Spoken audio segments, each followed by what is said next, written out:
नमस्कार, मैं हूं शीनम शर्मा। न्यूज 18 में आपका स्वागत है। उत्तराखंड विधानसभा चुनाव के नतीजे आ चुके हैं और वो हुआ जो कि आज तक कभी नहीं हुआ।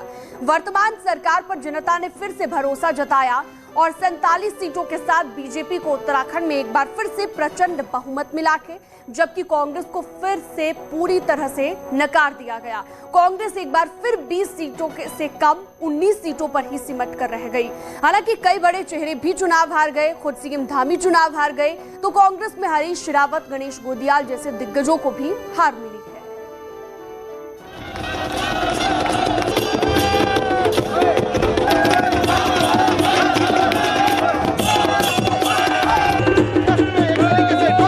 देवभूमि के दंगल का फल आ चुका है। उत्तराखंड के चुनाव नतीजे सामने हैं। राज्य की जनता ने इस बार सारे रिकॉर्ड तोड़ दिए। जो आज तक राज्य के इतिहास में कभी नहीं हुआ, वो इस बार हुआ। पहली बार राज्य में कोई सरकार दोबारा बनने जा रही है। 2017 के बाद 2022 में भी बीजेपी को उत्तराखंड में प्रचंड बहुमत मिला है। बीजेपी की जीत का आलम यह है कि सीटें 50 के आंकड़े के पास पहुंच गई और कांग्रेस की सीटें 20 से कम में सिमट गई।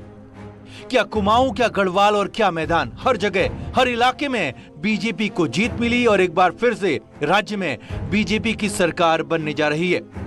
हालांकि बीजेपी की इस बड़ी जीत में एक बड़ा झटका पार्टी को जरूर लगा जब मुख्यमंत्री पुष्कर धामी अपनी सीट पर चुनाव हार गए।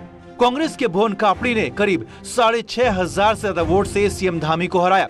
मुख्यमंत्री धामी भी पार्टी की जीत को पीएम मोदी की जीत बता रहे हैं। हम कहते थे कि एक तरफ हमारे काम है जो माननीय प्रधानमंत्री मोदी जी के नेतृत्व में हुए हैं और उत्तराखंड की सरकार ने उनको आगे बढ़ाया है, और एक तरफ केवल कारनामे करने वाले लोग हैं। तो आज उत्तराखंड की जनता ने ये स्पष्ट रूप से सबके सामने कर दिया, उनके समर्थन से, उनके आशीर्वाद से। आज 2/3 बहुमत से भारतीय जनता पार्टी की जो सरकार बनी है, वो इस बात का प्रमाण है कि लोगों ने काम करने वाले लोगों को तरजीह दी है। भाइयों बहनों, मुझे भी खुशी है कि मेरे जैसे एक सामान्य परिवार से आने वाले, और कहीं मैं किसी दौड़ में नहीं था, किसी दावेदारी में नहीं था, और मुझे काम करने का अवसर मुख्य सेवक के रूप में माननीय प्रधानमंत्री जी ने, मेरी पार्टी के राष्ट्रीय अध्यक्ष जी ने और केंद्रीय नेतृत्व ने दिया। और मैंने जनता से जो निवेदन किया, पूरी पार्टी के साथ जाकर हमारे सभी कार्यकर्ताओं ने किया, हमारे पदाधिकारियों ने किया। आज उत्तराखंड की जनता ने हमको जो है वो आशीर्वाद देकर भारतीय जनता पार्टी की सरकार बनाई। अब बीजेपी की जीत की खुशी में सीएम धामी की हार एक झटका जरूर था, मगर कांग्रेस में तो हारने वाले दिग्गजों की लंबी कतार नजर आई।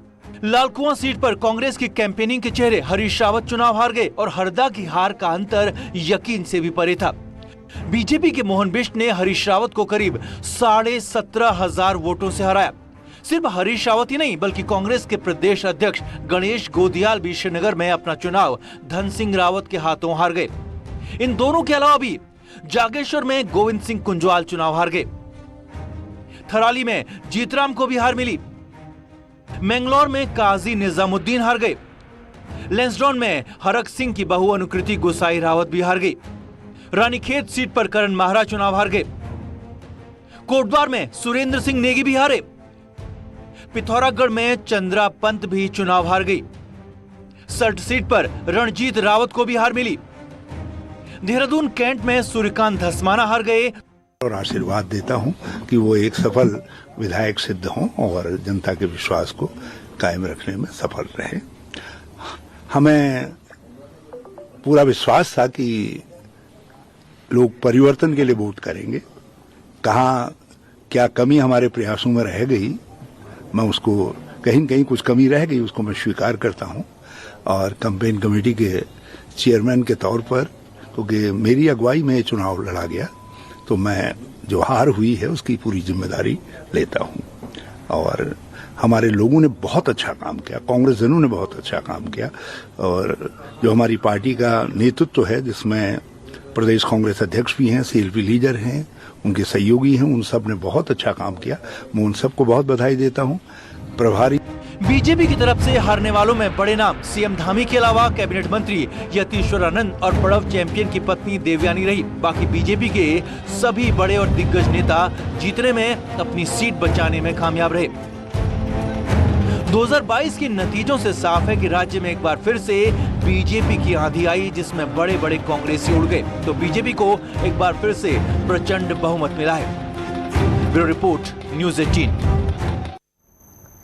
तो बीजेपी को उत्तराखंड में बड़ी जीत मिली और एक तरफा नतीजों के बाद फिर से बीजेपी की सरकार बन रही है। लेकिन बीजेपी की इस जीत में सीएम धामी की हार पार्टी को परेशान कर रही है। ऐसे में अब सबसे बड़ा सवाल यही खड़ा हो गया कि मुख्यमंत्री अब कौन बनेगा।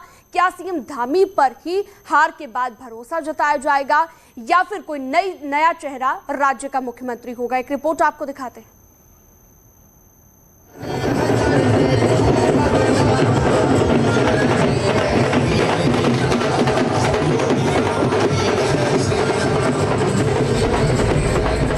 सियासत में कहावत है, यहाँ काम के साथ किस्मत का भी साथ होना जरूरी है, और यही हुआ मुख्यमंत्री पुष्कर सिंह धामी के साथ। सीएम धामी के नेतृत्व में राज्य में बीजेपी ने चुनाव लड़ा और बीजेपी को एक तरफा जीत मिली।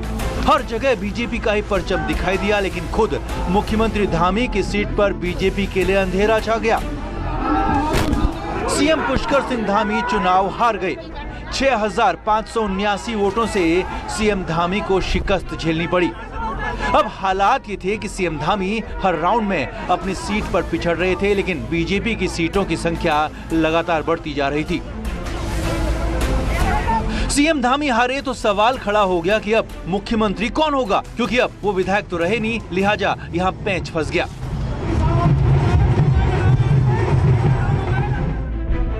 राज्य के नतीजों के लिए ही देहरादून पहुंचे बीजेपी के सीनियर नेता कैलाश विजयवर्गीय ने भी कह दिया कि विधायक ही नेता का चुनाव करेंगे और पार्टी का संसदीय बोर्ड मुख्यमंत्री का नाम फाइनल करेगा, और अभी सीएम के नाम पर कुछ भी तय नहीं है।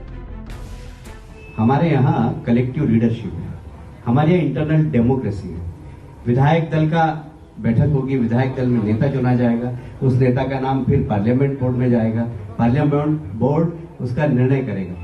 इसलिए ये आज की तारीख में कोई भी कहने की स्थिति में नहीं है कि कौन मुख्यमंत्री होगा, पर हाँ, यहाँ सरकार भारतीय जनता पार्टी की होगी और धामी जी बहुत महत्वपूर्ण नेता है हमारे। आप चिंता मत करिए, ये प्रदेश के नेता नहीं, अब राष्ट्र के नेता हैं। वहीं मुख्यमंत्री की हार को लेकर बीजेपी भी हैरान है। अब पार्टी नेताओं का कहना है कि सीएम धामी पूरे प्रदेश में चुनाव लड़ाते रहे और अपनी सीट पर ध्यान नहीं दे पाए। ऐसे में चंपावत से चुनाव जीतने वाले बीजेपी विधायक कैलाश गहतोड़ी ने अपनी सीट सीएम के लिए छोड़ने की पेशकश की है। गहतोड़ी ने साफ कहा है कि वो मुख्यमंत्री धामी के लिए अपनी सीट छोड़ने को तैयार है। गहतोड़ी ने मांग की है कि बीजेपी नेतृत्व पुष्कर धामी को फिर से मुख्यमंत्री बनाए और धामी चंपावत से चुनाव जीतकर सदन में पहुंचे।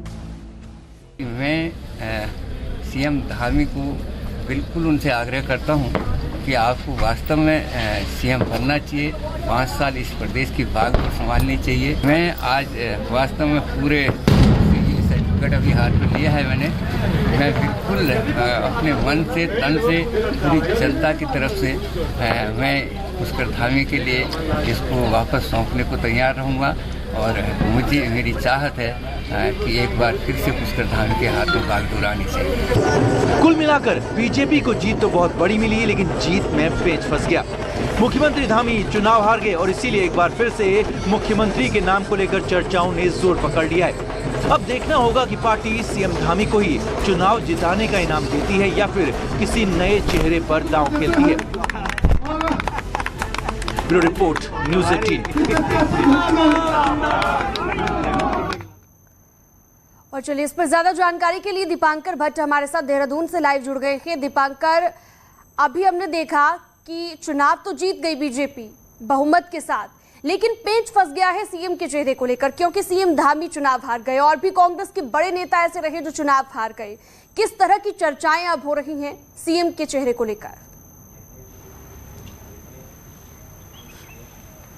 बिल्कुल, अब सबसे बड़ी बात यही है कि उत्तराखंड में मुख्यमंत्री कौन होगा। बीजेपी चुनाव जीती है और ओवरऑल जो पिक्चर 2017 की थी वही पिक्चर 2022 में भी निकल कर आई है, लेकिन मुख्यमंत्री के हारने से जो पेच फंसा है, अब बीजेपी को उस पर विचार करना है।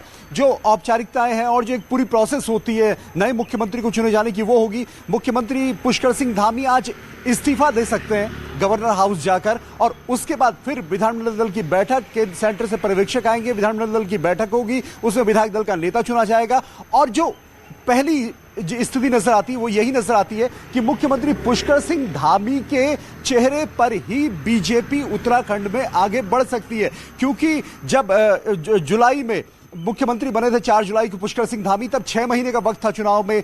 किसी को इस बात की उम्मीद नहीं थी कि बीजेपी वापस आएगी, लेकिन बीजेपी वापस आई है और प्रचंड बहुमत के साथ वापस आई है। ऐसे में पुष्कर सिंह धामी के साथ पार्टी एक बार फिर से जा सकती है, उन्हीं के चेहरे को आगे बढ़ा सकती है। कैलाश गहतोड़ी ने जिस तरह की बात कही, कैलाश विजयवर्गीय ने जिस तरीके की बातें कही, इससे साफ है कि कहीं ना कहीं पिक्चर में पुष्कर सिंह धामी रहेंगे। और अब बीजेपी के राष्ट्रीय नेतृत्व को, खास तौर पर प्रधानमंत्री नरेंद्र मोदी को तय करना है और उन्हीं का फैसला, आखिरी फैसला होता है। उन्हीं के नाम पे इलेक्शन लड़ा गया, उन्हीं के नाम पे बीजेपी जीती और अब वही चुनाव से पहले जैसा हमने देखा तो उससे 3 बार सीएम बदला गया।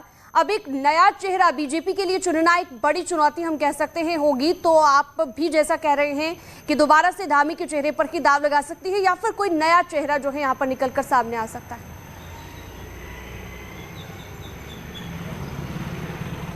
इसमें जो सबसे खास बात यह है कि बीजेपी किसी भी नए प्रयोग से नहीं हिचकिचाती। हमने देखा कि 3 मुख्यमंत्री बने 2017 से लेकर जो 22 तक की सरकार रही, अभी चुनाव तक की, उसमें 3 मुख्यमंत्री, लेकिन वो विषय कहीं नहीं रहा, क्योंकि अगर 48 सीटें पार्टी जीत कर आती है, इसका मतलब साफ है कि बीजेपी को पब्लिक वोट कर रही है, प्रधानमंत्री नरेंद्र मोदी को वोट कर रही है। पब्लिक को इस बात से बहुत ज्यादा कोई फर्क नहीं पड़ता कि मुख्यमंत्री बदले जा रहे हैं, नहीं बदले जा रहे हैं। जो बात बीजेपी के बड़े नेताओं ने बार बार अलग अलग प्लेटफॉर्म पर कही कि यह हमारा फैसला है, लेकिन पब्लिक के लिए हम पब्लिक के लिए काम करना चाहते हैं। ऐसे में पुष्कर सिंह धामी पहला ऑप्शन इसलिए होंगे क्योंकि 6 महीने का जो आखिरी कार्यकाल रहा, धामी मोदी के नाम पर चुनाव लड़ा गया। पुष्कर सिंह धामी भले ही चुनाव हार गए हो, लेकिन पार्टी उनको क्या फिर कहां सेटल करेगी और क्या उनका रोल रहेगा, इससे पुष्कर सिंह धामी पहला ऑप्शन है पार्टी के पास कि उनको रखा जाए, उनको उपचुनाव लड़वाया जाए, वो मुख्यमंत्री रहे। लेकिन अब एक सवाल बहुत इंपॉर्टेंट यह है कि जो सरकार 2022 में अब चुनी गई है, जो बीजेपी को बहुमत मिला है, उसे 5 साल सरकार चलानी है। 2027 तक